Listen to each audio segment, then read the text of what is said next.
Welcome to Rhythms That Restore. I'm your friend Cherisse that's ready to journey beside you. Let's learn rhythms that can restore our minds, hearts, bodies, and spirits, and allow us to walk confidently in who God has called us to be. Are you ready? Pull up a chair. Let's get started.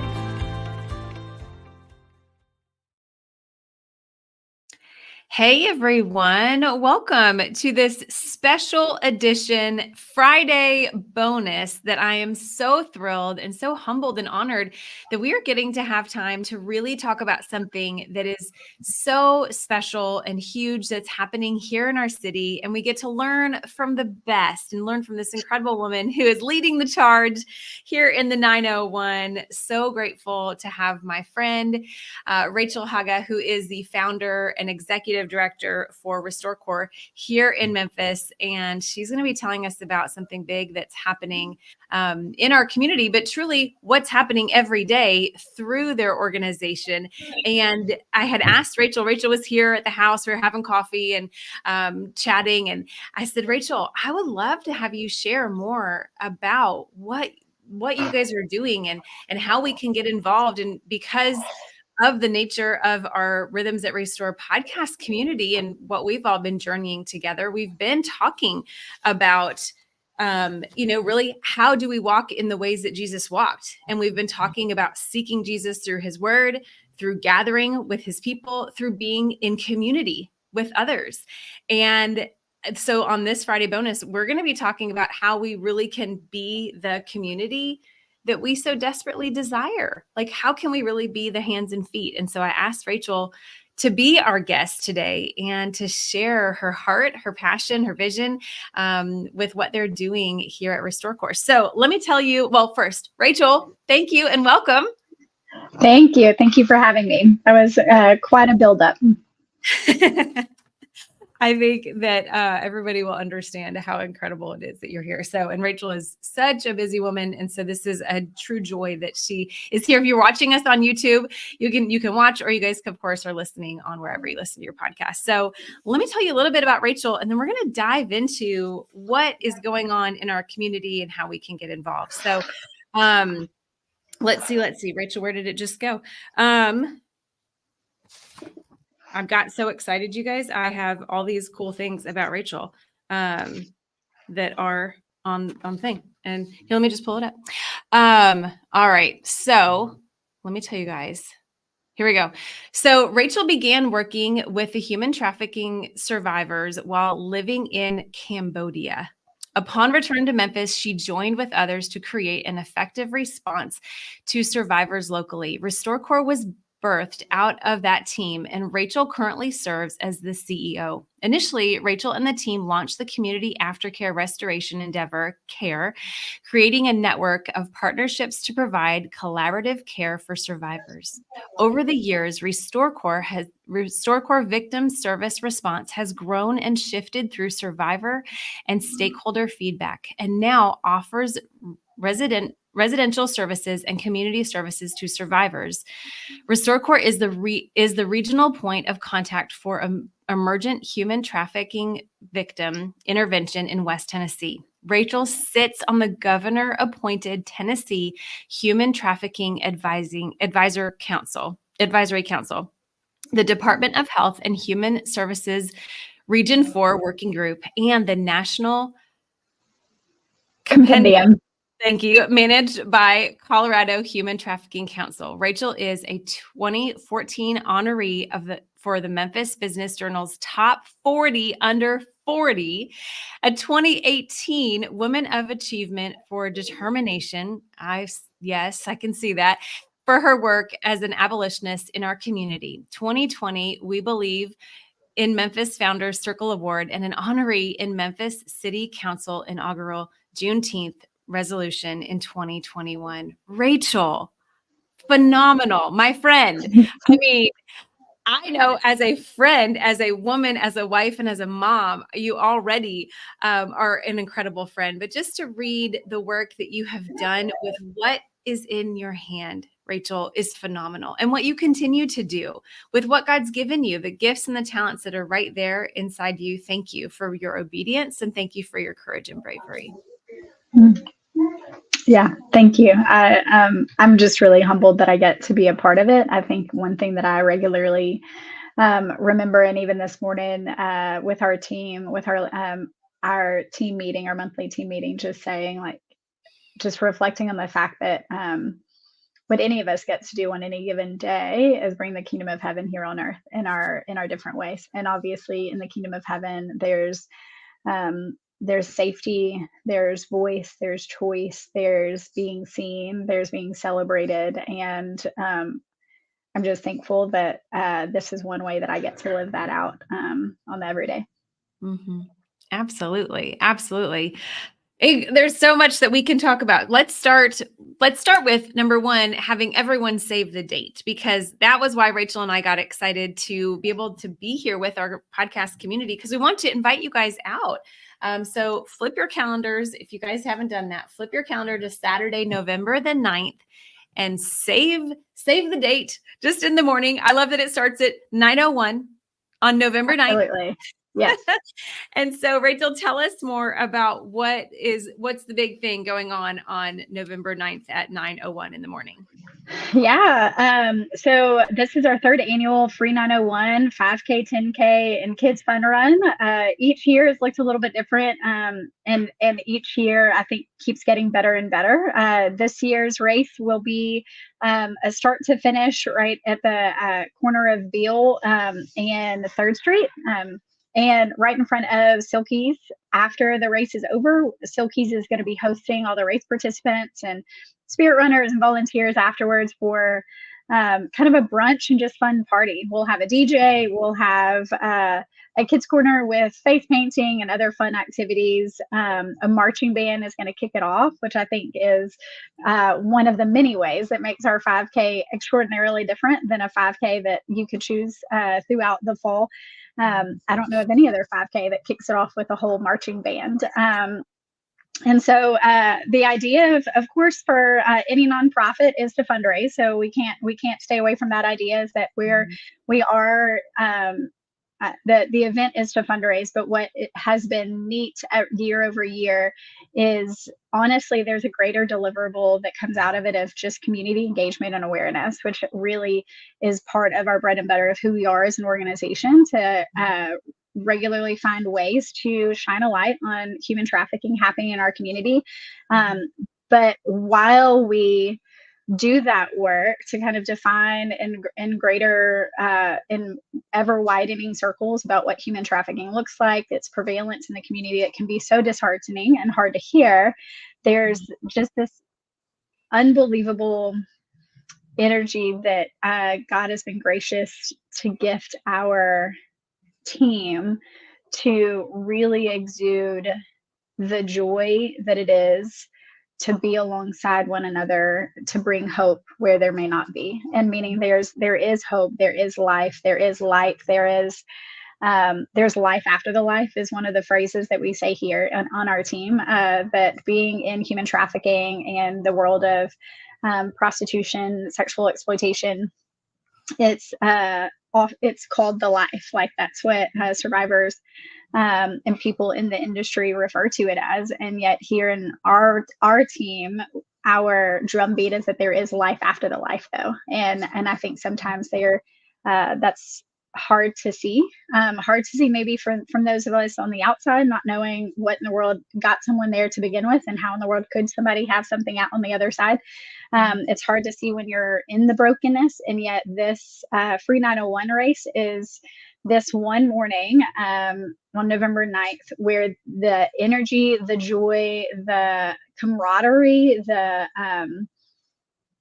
this hope that happens at that corner on Beale Street just really paints the picture of everything we desire to say to our community every day.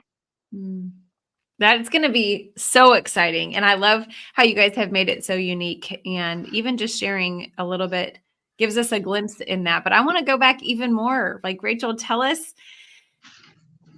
like, how did you even get started with this? How did God put this on your heart to kind of have this desire to be able to serve in this capacity? Um, I think that I would say really it was more a matter of the biggest thing is just a willingness that I grew up in Memphis. I went to White Station. I went to the University of Memphis and had an incredible community along the way. A lot of amazing friends inviting me to their church and going to different youth groups. And so my faith just was so graciously molded by the Lord and by the people that He brought into my life. And when I was finishing college, I'd recently been introduced to someone who was involved with a local or with an international missions organization called Youth with a Mission. Or if you're familiar with it, then you probably are familiar with it being called YWAM. And so that was an organization that just, as I was hearing about it, I was like, well, I could do that. Like at the end of college, I'd grown up in a way where I wasn't raised by either of my parents. My oldest sister ended up raising me, and my other sister and her daughter. And so even just our family narrative has been really a narrative that kind of believes the impossible is possible, maybe.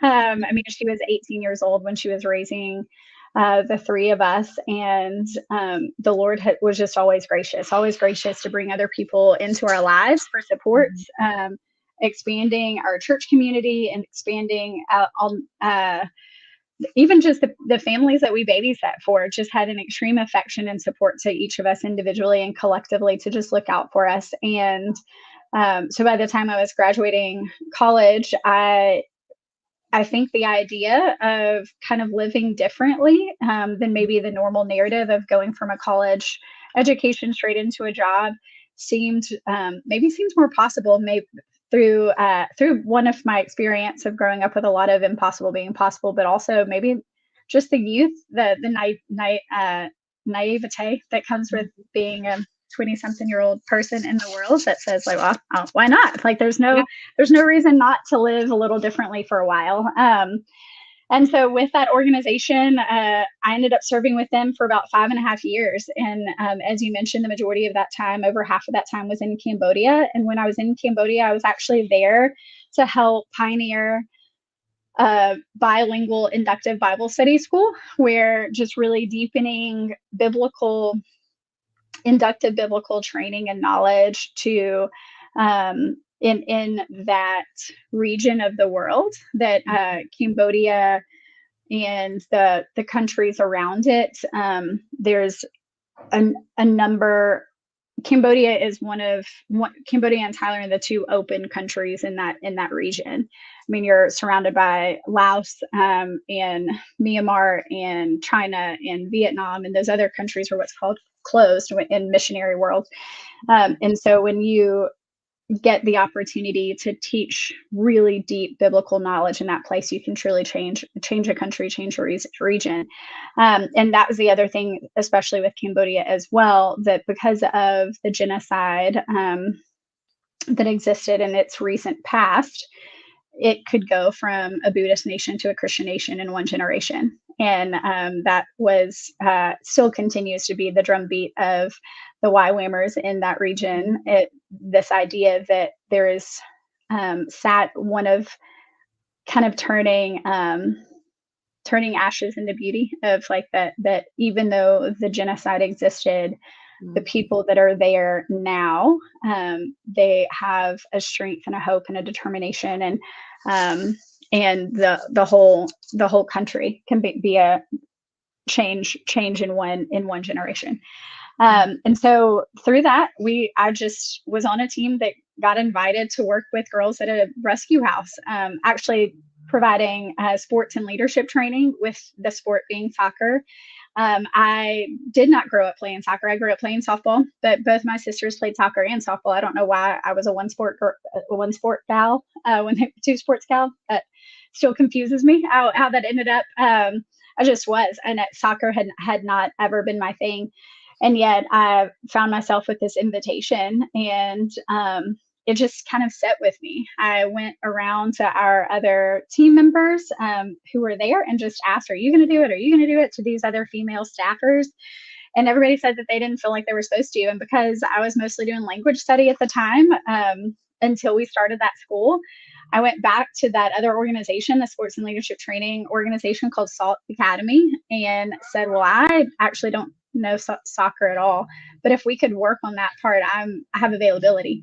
And so I think that really, whether it was there that led back home, that led to now where we are with Restore Core now, a lot of it is the willingness to just say, I don't know, I'm available. So what does that look like? What is the next step? Wow. Isn't that interesting? You said that earlier too. Like sometimes God he takes with what is in our hand and then our availability and even our obedience to say, okay, I'll go forward. I'll go forward in that.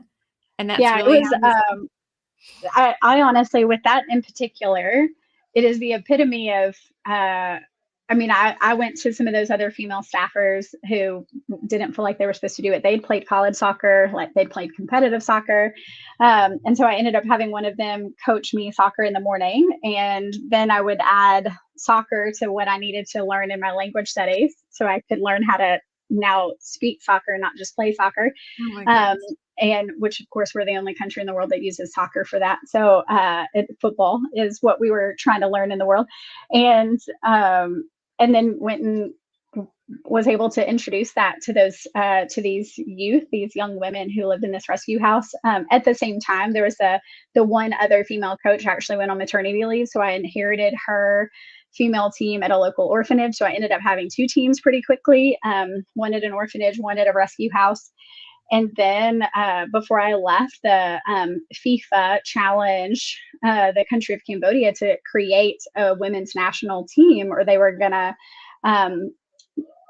not have as much support for the male program for their country. And the young women that I got to either introduce soccer to or continue to coach through that orphanage ended up being over half of the first ever women's national team for their country. And so being able to come back to the States, knowing that quite literally, it is not my soccer skill that led to any of that. And even honestly, a couple of months before I came back, I was in the capital, Phnom Penh, going through a FIFA training myself for another coach's license. It's Coach C, a C license with FIFA alongside one of my players. She got the license and I did not because I passed the actual exam in another language, which was pretty phenomenal. But the sweet leaders of that seminar said, your skill just isn't there. She has better skill than you do. And I was like, you're not kidding. I'm in my 20s trying to learn it. So and at that point I was, I think, a couple of months away from 30 trying to learn the soccer skill. Oh my goodness. So that's really how God kind of brought all of this to your attention and these incredible women and how you can do life with them, right? I mean, it really is. Like, I think that it never ceases to amaze me that young women who were trafficked from their country, I think I have a couple of them in my mind right now, like trafficked from their country to Thailand, exploited, used and abused, and yet fast forward a couple years and they are pioneers and ambassadors for their country and in other countries. And I think that it sometimes I regularly reflect on that, thinking how did I get that opportunity? Like how is that a thing that a narrative about my life that I can look back and say that I got to just participate in God being so good and so big and healing and restoring and empowering. And I think too, if you even look in Song of Solomon, it talks about the woman going out to the fields and she says, my skin is dark but lovely. And that is so important for us to see, especially in the West, that there are so many places in the world where fair skin is so overly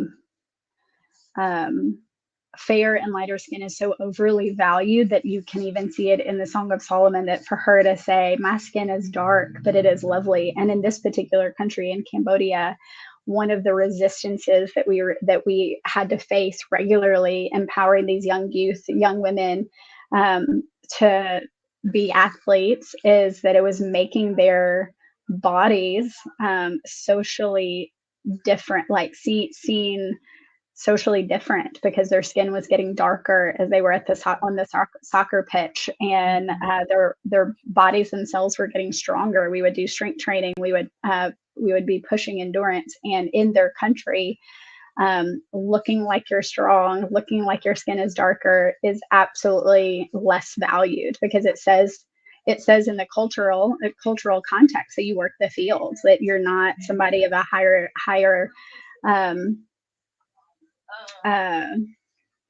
income level that has what's called a job in the shade. So the way that they would say it in Khmer is kanong laop, is how it would be said. Is like young women, when I would ask them, like, what kind of job, what do you want to be when you grow up, they would not say an actual field or profession. They would say kanong laop, like, I want to have a job in the shade, meaning I want to have an inside job, because that means that you're making better money, you have a better quality of life. You're not somebody that's working the field. And yet we were the other flip of this particular way of doing leadership training is that quite literally these young women were being courageous, so courageous, to allow their bodies to change in a way, to participate in something that was so life-giving and empowering, and yet it was also changing their bodies in a way that was lesser valued in their culture and context.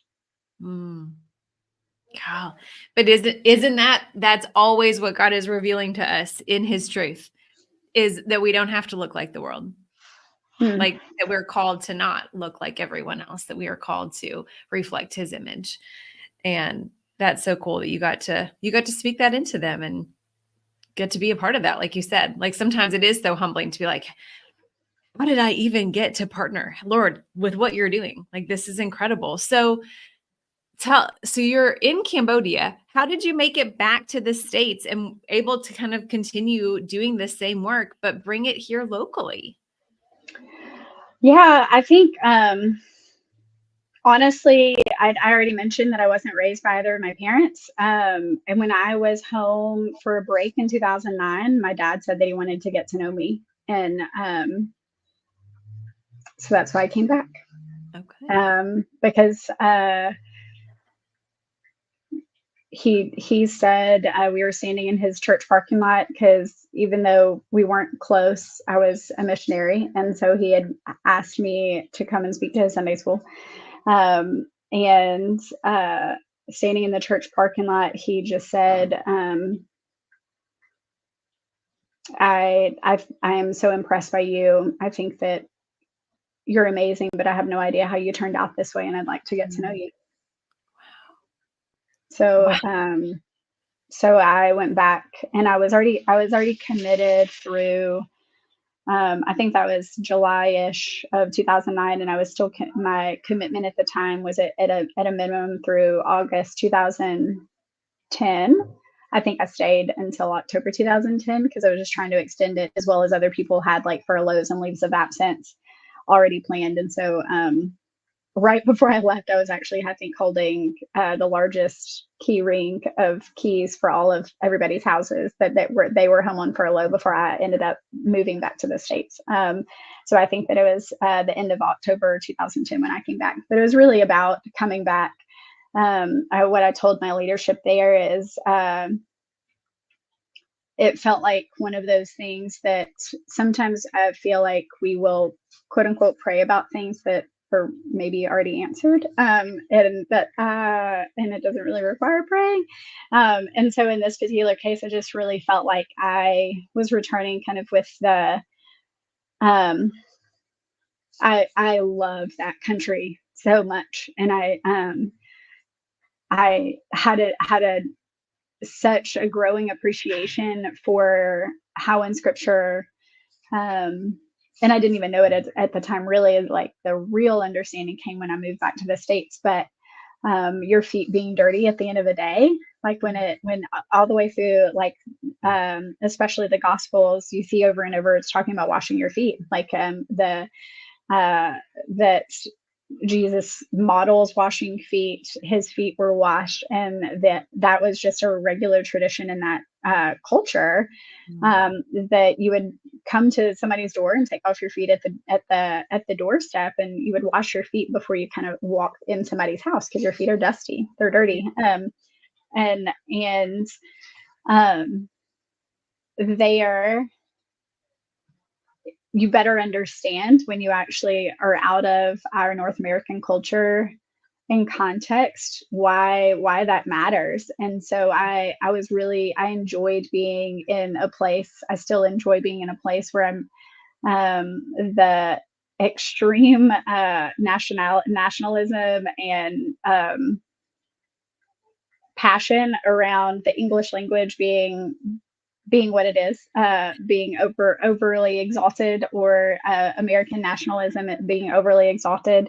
I just love being elsewhere. And yet I was returning to the States, or returning to Cambodia. And what I told my leadership is, like, I feel like scripture is pretty clear that we're supposed to honor our father and mother. And my mother passed away when I was 4, but I had a father that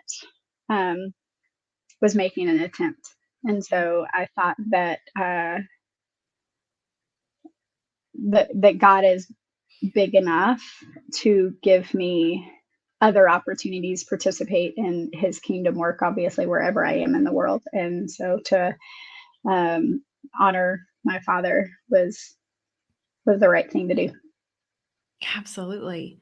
And look at how you honoring your father, your earthly father, but truly your heavenly father, and then to see the lives that have been impacted here that maybe you didn't even know about, that needed this restoring. So share with us, Rachel, tell us more about RestoreCore here in Memphis. And I know it's not just in Memphis that you guys do work, it's throughout the entire state, but tell us more about that. Yeah, so I think that part of even the last question is, like, how did we end up here? So I came back for that reason, but pretty quickly after I got back, or even right before I got back, I went online and looked at different, tried to figure out what friends were doing kind of cool things here in Memphis, and came across a friend who seemed to be doing, I just saw from her social media that she was serving our city in a way that that stood out differently at the time. And I reached out to her and told her kind of, I'm coming back and this is what I think I want to do. That this is some of my experience. Do you have any ideas of people who are working in this space? And she had a direct connection to a person who was locally working with a Nashville partner to figure out what does it look like to do anti-trafficking work here in Memphis. Nashville was a little bit further ahead of us, as well as he was headed into law school so that he could work on anti-trafficking law. And so she connected us on social media, and I met him the very first week that I returned to the States, or maybe a week and a half in. And he, his kind of blurb that he would say a lot of times through law school is that as a law student, you can write law, you just can't practice law. And so he was actually already working to learn what are some of the legislative changes that Tennessee could make to be a place that had more provisions for victims, had stiffer penalties for buyers and traffickers. So that's how he was approaching it, as well as like working. Somehow he is a fiercely passionate and determined person. If any of your listeners know Ryan Dalton, that is who I'm speaking about. And he was just pushing the narrative in the legislative way, but then he was also acquainting himself with the Tennessee Bureau of Investigation and some other resources to really upend and like research, how big is this problem? And so he was in the middle of what at the time, one of the biggest platforms that is a purveyor at the time of sex trafficking ads was Backpage. And so he was working on a really big Backpage research project alongside the Tennessee Bureau of Investigation and some local universities. And he even asked, like, is this, like, this is what we're already doing. Do you want to be a part of it? And so I returned to the States in October 2010. And by December 2010, as a 100% volunteer position, he made myself and another friend of ours who also just knew somebody who knew somebody who kind of, we all became a posse together, made us the assistant directors, the anti-trafficking team of what was happening. But also what was really neat at the time is that there was some traction happening with the Tennessee Department of Children's Services, DCS, with local FBI, with local what was then called MSARC, Mid-South Sexual Assault Resource Center. And now it's called Shelby County Rape Crisis and Crime Victim Center. And there was already this traction happening for child sex trafficking, like work group. And again, somehow Memphis is just Memphis. And so as people heard what we were trying to do, we were really just invited and welcomed into spaces of other people trying to figure it out as well. And so it really has, it started this way and it continues to be just this morphing organic place of favor, or walking in favor that seems to just kind of be the next door open ahead of us to walk through and see how we can approach this work with as many partners in it as possible, which again kind of gets back to like how we even approach our fundraiser is where at the fundraiser you'll see lots of other organizations that intertwine with us on any given day. Even right now, like the Rape Crisis and Crime Victim Center, I think is going to have their table in their home cheering section for one of the water stations. And there's just this incredible collaborative work that continues to build out of some of those initial relationships. Yeah. Man, you're right. Like Memphis is unique in that it's a big, small town. And when somebody hears something great that's going on, they tell a friend and they tell a friend and they tell a friend. And that's why I knew I wanted you to be on, because I want to continue having, sharing what you're doing and what your organization is doing and how you guys are impacting lives with those all over. So I love, one of the things I was looking up on your website, and we'll put all this in the show notes. We'll put all of how you guys can follow Rachel and all that. But I love what it says on the website. It says, we exist to eradicate human trafficking by empowering survivors, equipping communities, and seeking justice through systematic change. Empowering and equipping. I love the vision of it. I'll let you share even a little bit more too about it. Yeah, I think that really it's modeled after a Dietrich Bonhoeffer quote that says it's never enough to bandage the wounds of victims trampled into the wheels of injustice, but to drive a spoke into the wheel itself. And so the way that we thought about how we wanted to approach this work in the early days, and I can't tell you how long, I could tell you how long, but all of our team was volunteers. So it was about 8 years, 8 or 9 years.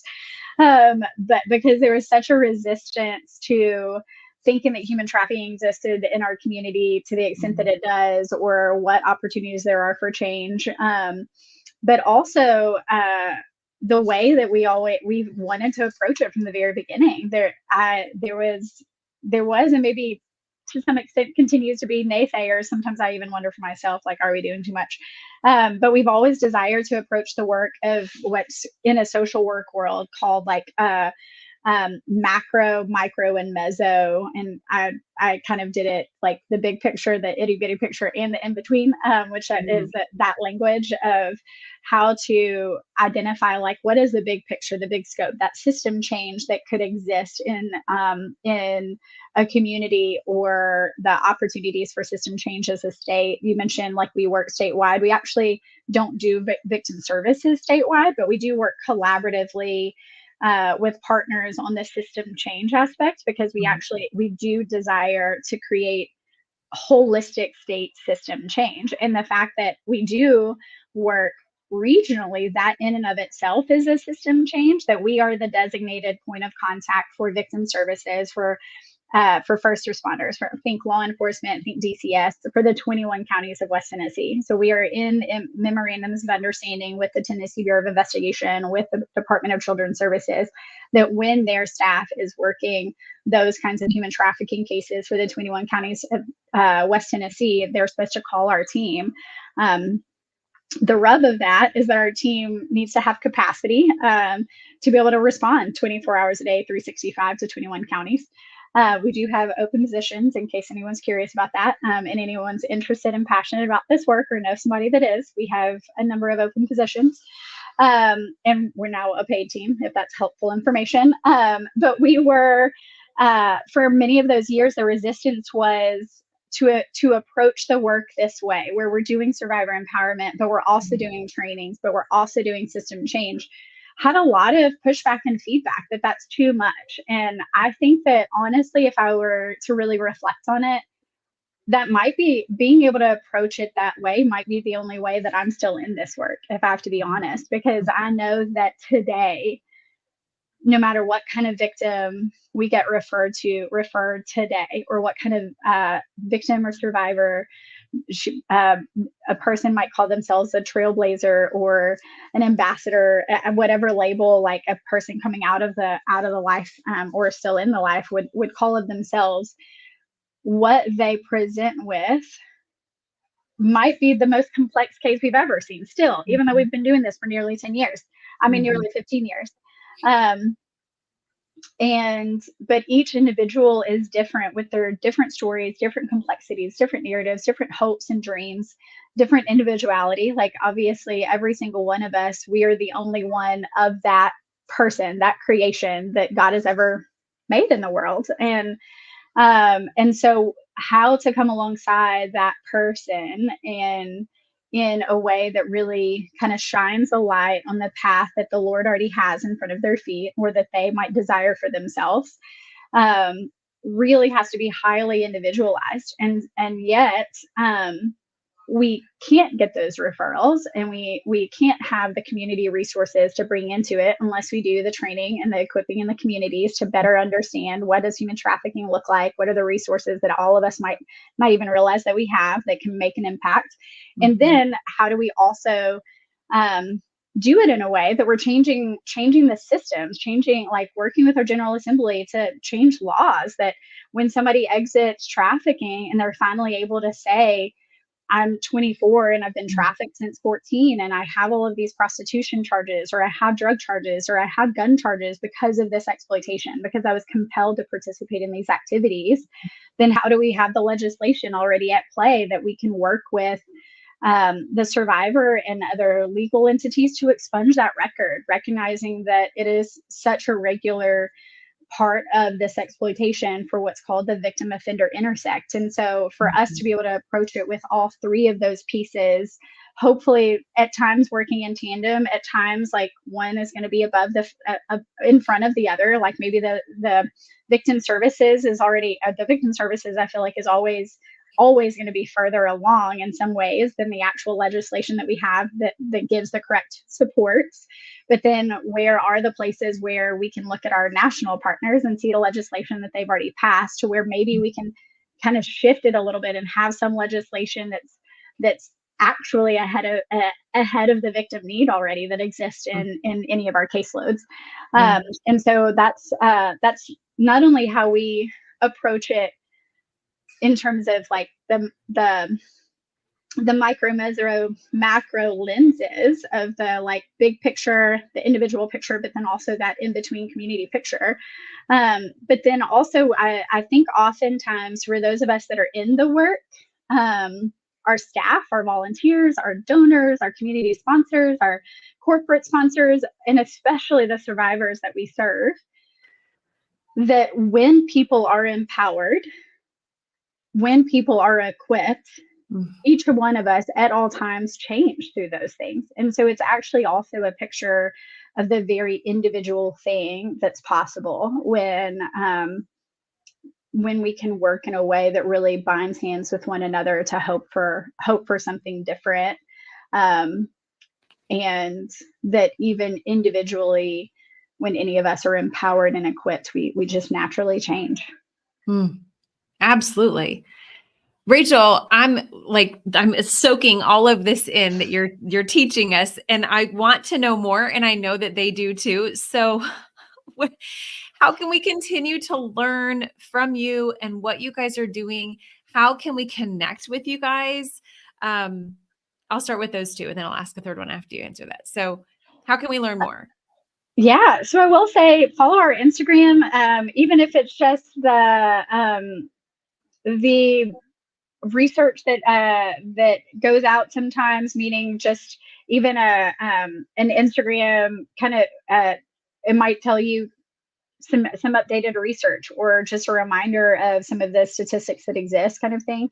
It should often show like where we might be next. It might actually show the hindsight of like where we've been as well. And so hopefully those posts, even if it's like, man, I missed the chance, it'll show kind of the various audiences that we'll show up for, and maybe it'll kind of widen your perception of putting in that request to see if you have an audience of people that would like to hear from us. I think we have a community engagement team who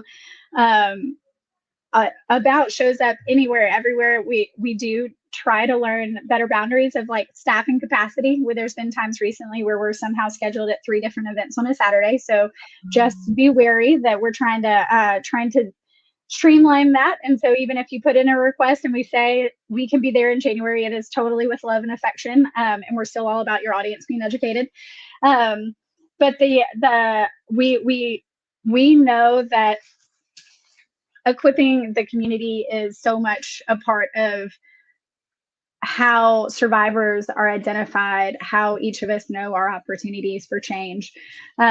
So I would say paying attention to our social media, putting in a request at info@restorecore.org to just say, this is the kind of audience that I have access to. Would y'all come out? Is always a really great place to start. Okay, awesome. So Instagram, so the website, and then of course they can sign up for the run, which we're going to put all that there. But also too, Rachel, like if they want to serve, there are ways that they can sign up and serve right alongside of you. Or like you said, there's room on the team. If they're like, what, this is my heart. I don't want to just serve every once in a while. I want to serve all the time. So they can serve that way with you. And then of course you guys can get involved and be at the run, either in person with your friends, your family. You can also be a part of our Rhythms at Restore team, or you can be in spirit, like Rachel was sharing. You can. So if y'all do not live in Memphis and you're listening, but you want to be a part of this, you still can be a part of the team, even if you can't show up that day. Right, Rachel? Yeah, absolutely. We have spirit runners. So that's show up wherever you are in the world and run. It'd be super cool if there was a team of people even doing that. I think that you just mentioned it. We always have volunteer opportunities, and especially going into the winter, there might be a greater amount of opportunities that if you know a group of women who want to bind together to help coordinate a Christmas party for our survivors, that is an invitation. There is levels of training and background checks that have to happen for that. So if you are interested in that, get that information to us sooner rather than later so we can do those different pieces of that puzzle. But survivor Christmas dinner, a staff even Christmas dinner, if that is your GM, to put together a brunch for us to just kind of show a lot of love and rest. We desperately want our staff to not plan their own Christmas brunch. If anybody feels the invitation and the drive to help pull that off. And then just ongoing volunteer engagement. We expect a move pretty soon for our Survivor Care Center. So if decorating a care center would be your jam, to decorate for fall or decorate for Christmas, to where whenever we do get into our new space, it feels holiday and festive. Also volunteering to help take it down is always exceptionally helpful because, again, staff capacity and just opportunity. And so I think any of those are some of the opportunities around the corner that exist. We do have groups going weekly.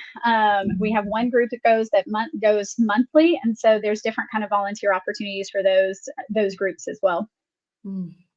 Incredible. Okay, y'all, we've learned. Thank you so much, Rachel, for sharing your heart and really your story, how we can be involved here and truly as a community, like how we can be a community together. And y'all, we are truly a part of one of the best communities there is to live here in Memphis. And we're so excited. We'd love for you guys to actually come out and get to meet Rachel in person and her team and learn more about that. So put on your calendar Saturday, November 9th at 9:01. Yes. Downtown is going to be such a great time. And we are so grateful that you guys listened and truly got a chance to hear about this incredible organization and get to meet Rachel. So Rachel, thank you for being here. Thank you for having me, Cherisse. I really appreciate it. Thank you for joining me on this journey of restoration and renewal. Remember, you can stay connected with me between episodes by following me on Instagram. Don't forget to hit that subscribe button to ensure you never miss an episode. And if you found value in our conversation today, I'd truly appreciate it if you leave a review on your favorite podcast platform or share the show with a friend who might benefit from these rhythms. Until next time, may you find peace in knowing that you can show up every day simply as you are. And that is enough. Take care.